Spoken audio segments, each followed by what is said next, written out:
Romeow's storyline on... Can you see my screen, guys? Yes. Okay, so this is a famous actress, Hailey Duff, and she's going to read Romeo and Juliet. It's an adaptation, okay? So I want you to listen to the story. Brought to you by the Screen Actors Guild Foundation. I'm Hailey Duff, and today we're reading Romeow and Juliet, written and illustrated by Nina Layden. In the fair and sometimes not fair city, there lived two nearby feuding families. The Fellinis were cat people, it's true. They could not stand dogs or what these dogs do. The dog-loving Barkers hated all cats. Normally, we would just leave it at that, but we have a tale to tell of their pets. A story of love and a tale of regret. A story that has not quite started yet. Now here is Romeow and Juliet. Benny, Marky, and Romeow were brothers and the best of friends. One fine morning, they were taking a break from their naps. I'm bored, said Benny with a yawn. Let's go to the park, said Marky. What for? asked Benny. To look for trouble, replied Marky. No, said Romeow dreamily, to look for love. Yuck, said Benny and Marky.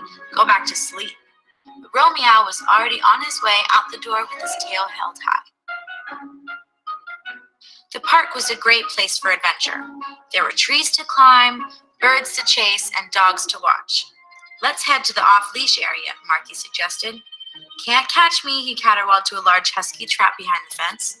What do you think, he asked Romeow. Should we play dodge dog?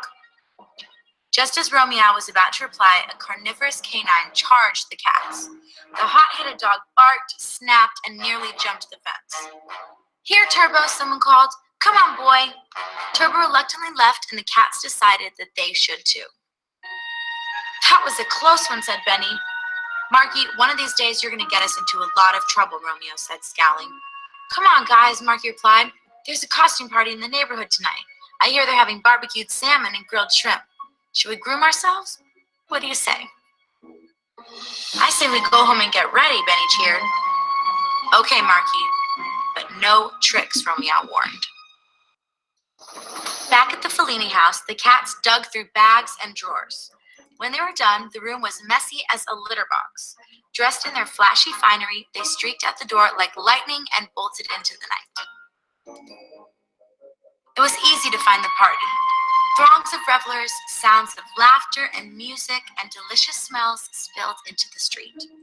But that's the house of the cat-hating Barkers, Romeow protested. The sign says all welcome, says Marky. Besides, we're disguised. And I smell fish, Benny purred. I smell trouble, Romeow mumbled, looking at Marky. But the Fellini felines followed their noses. At least Benny and Marky did. Romeow followed his eyes. Gazing across the room, he thought he saw an angel. As he got closer, he felt warm all over. She was the most beautiful sight he had ever seen.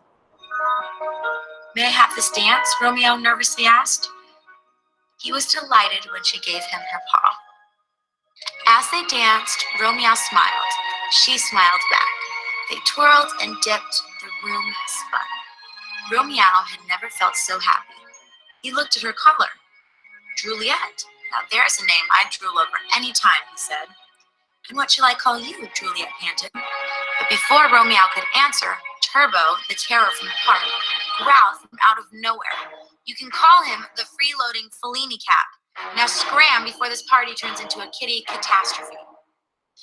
My name is Romeow, Romeow called as he escaped. We shall meet again, dear Juliet.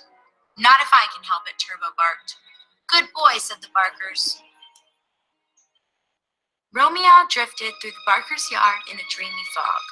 He couldn't get Juliet out of his mind. Then suddenly he heard her voice coming from the balcony above. Oh, Romeow, where is that fur-faced Romeow? I do not care that you were a cat or a Fellini. If you were a creature of any other name, it would still make my tail wag.